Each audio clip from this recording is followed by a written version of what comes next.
بسم اللہ الرحمن الرحیم، اللہ کے نام سے شروع کرتا ہوں جو بڑا مہربان نہایت رحم کرنے والا ہے۔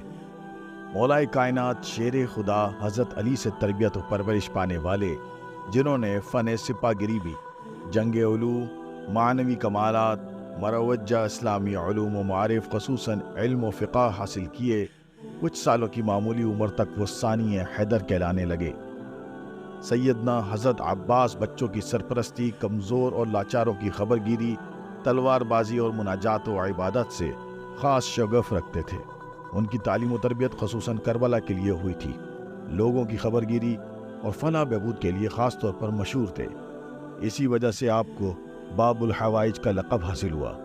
حضرت عباس کی نمایاں ترین خصوصیت ایثار وفاداری ہے، جو ان کے روحانی کمال کی بہترین دلیل ہے۔ وہ اپنے بھائی حضرت سیدنا امام حسین کے عاشق و گرویدہ تھے۔ حضرت فاطمہ سلام اللہ علیہا کے بعد 10 سال تک حضرت علی شیر خدا نے کسی سے شادی نہ کی۔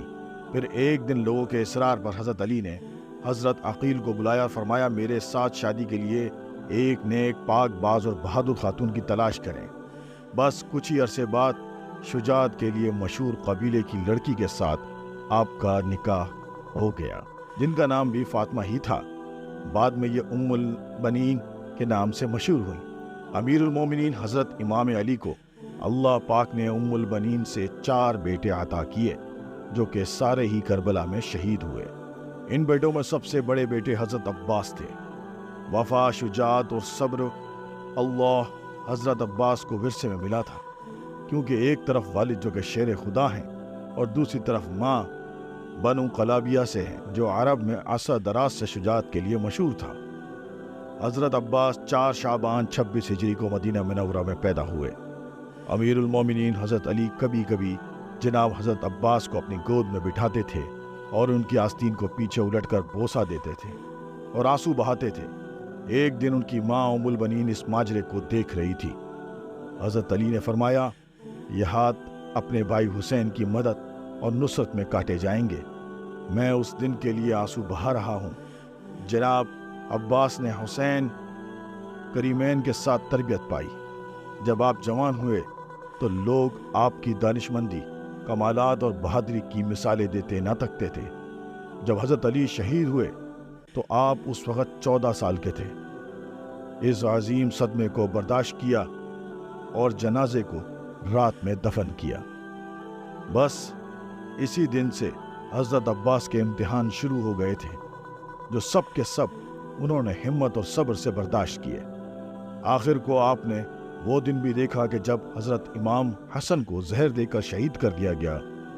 آپ کا جنازہ بھی صحیح طریقے سے نہ پڑھنے دیا گیا، لیکن یہ سب بھی ایک بہادر باپ کے بہادر بیٹے نے صرف اس لیے برداشت کیا کہ حضرت حسین نے انہیں یہ کہہ کر منع کر دیا کہ عباس ابھی جنگ کا وقت نہیں ہے۔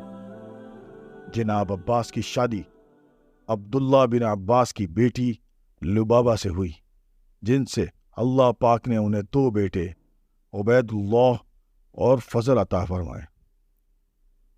آپ ہمیشہ حضرت امام حسین کے شانہ بشانہ رہے، بلکہ حضرت عباس ہمیشہ بنی ہاشم کے 30 نوجوانوں کا حلقہ بنا کر حضرت امام حسین کی حفاظت کے لیے ان کے ساتھ رہتے تھے۔ آپ نے ہمیشہ اپنے آپ کو حضرت حسین کا غلام بنا کر پیش کیا، نہ کہ بھائی۔ یہاں تک کہ کربلا کے میدان میں بھی آپ نے اپنی غلامی اور وفا کا مظاہرہ کیا۔ ابن زیاد جانتا تھا کہ جب تک عباس کربلا کے خیمے میں موجود ہیں، ہم ان تک نہیں پہنچ سکتے۔ اس لیے اس نے ایک چال چلی کہ شمر ملعون کو 4000 سپاہی دے کر حضرت عباس کے پاس بھیجا۔ شمر نے حضرت عباس کو کہا، میں ابن زیاد کی طرف سے عباس تمہارے اور تمہارے بھائیوں کے لیے امان نامہ لکھوا لیا ہے، اس لیے تم یہاں سے جا سکتے ہو۔ بس یہ سننا تھا کہ حضرت عباس کا چہرہ مبارک سرخ ہو گیا۔ آپ نے امان نامہ پکڑا اور اس کے 2 ٹکڑے کر دیے اور فرمایا کہ ہمت ہے تو مجھ سے مقابلہ کرو۔ تم لوگ چاہتے ہو کہ میں نواسہ رسول صلی اللہ علیہ وسلم سے غداری کروں؟ چنانچہ شمر اور ابن زیاد اپنے مقصد میں کامیاب نہ ہو سکے۔ پھر کربلا کے میدان میں جب باری باری سب شہادتیں پیش کی کر رہے تھے تو حضرت عباس نواسہ رسول صلی اللہ علیہ وسلم عرض کرتے ہیں کہ آقا حسین اب مجھے بھی اجازت دے دیں، ان یزیدیوں کو جہنم واصل کروں۔ لیکن حضرت حسین فرماتے ہیں کہ عباس، یہاں شجاعت کا امتحان نہیں بلکہ ہمارے صبر کا امتحان ہے۔ حضرت عباس خیموں کے گرد چکر لگا رہے تھے۔ حضرت بی بی سکینہ ہاتھوں میں مشکیزہ لیے جناب عباس کے قریب آئیں اور کہنے لگی، چچا عباس، میرے اصغر نے 3 دن سے پانی نہیں پیا۔ غازی عباس نے بی بی سکینہ کو دیکھا، خالی مشکیزے کو دیکھا، فرمانے لگے، اے میری آقا زادی، میرے حسین سے کہو میں آپ کے لیے پانی لے کر آؤں۔ بس بی بی سکینہ حضرت عباس کو لے کر امام حسین کے پاس آتی ہیں اور فرماتی ہیں، اے بابا، چچا کو اجازت دو، نہر سے پانی لے کر آئیں۔ امام حسین نے غازی عباس کے چہرے کو دیکھا، ایک آہ بھری اور فرمایا، سکینہ، عباس جاؤ میری بہن زینب کے پاس، اگر میری بہن عباس کو اجازت دیتی ہے تو عباس تم چلے جانا۔ حضرت عباس اور معصوم سکینہ بی بی حضرت زینب کے خیمے کے قریب آتے ہیں۔ جب بی بی زینب حضرت سکینہ کی معصومیت کو دیکھتی ہے تو یہ کہہ کر حضرت عباس نہر سے پانی لانے کی اجازت دیتی ہے کہ میرے بابا نے وصیت کی تھی، زینب شام کی گلیوں میں جب ہاتھوں کو رسیاں باندھے تمہیں لے جایا جائے گا تو اس وقت صبر کا ہاتھ دامن سے مت چھوڑنا۔ اور میں کہا کرتی تھی، جس کا عباس جیسا شیر بھائی ہو کوئی اس کو گرفتار بھی کر سکتا ہے بھلا۔ حضرت عباس پانی کی مشق لیے گھوڑے پر سوار ہوتے ہیں، ایک ہاتھ میں علم اٹھاتے ہیں اور نہر کی طرف بڑھنے لگتے ہیں۔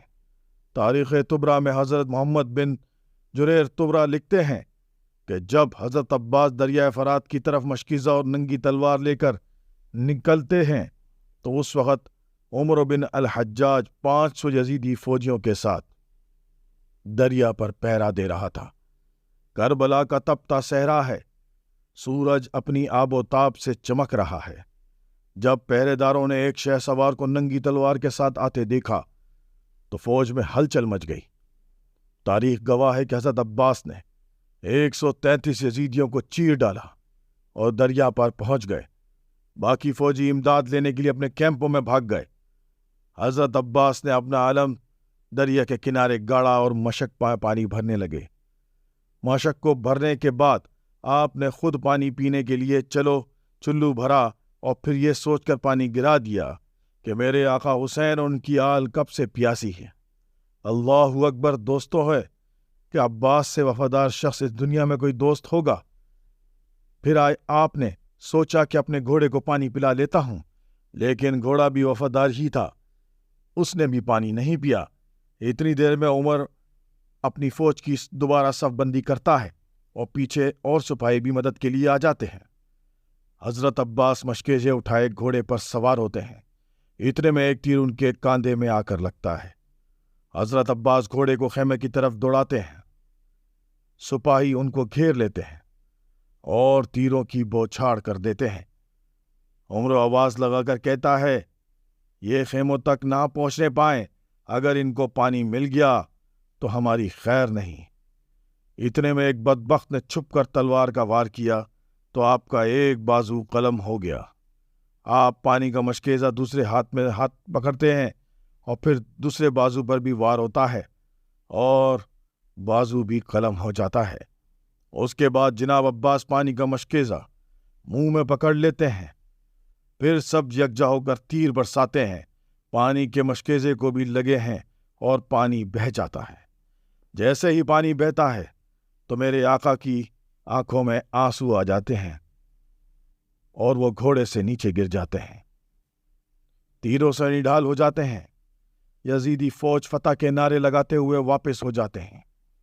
جب امام حسین حضرت عباس کو گرتا دیکھتے ہیں تو وہ ان کی طرف بڑھتے ہیں اور آ کر حضرت عباس کا سر مبارک اپنی گود میں لے لیتے ہیں۔ حضرت عباس پہلی دفعہ حضرت امام حسین کو اپنا بھائی کہہ کر پکارتے ہیں اور معافی مانگتے ہیں کہ میں معصوم سکینہ کے لیے پانی نہ لا سکا۔ آپ کی روح مبارک دارالفنا سے دارالبقا کی طرف کوچ کر جاتی ہے۔ اب ساری شہادتیں ہونے کے بعد جب سارے سر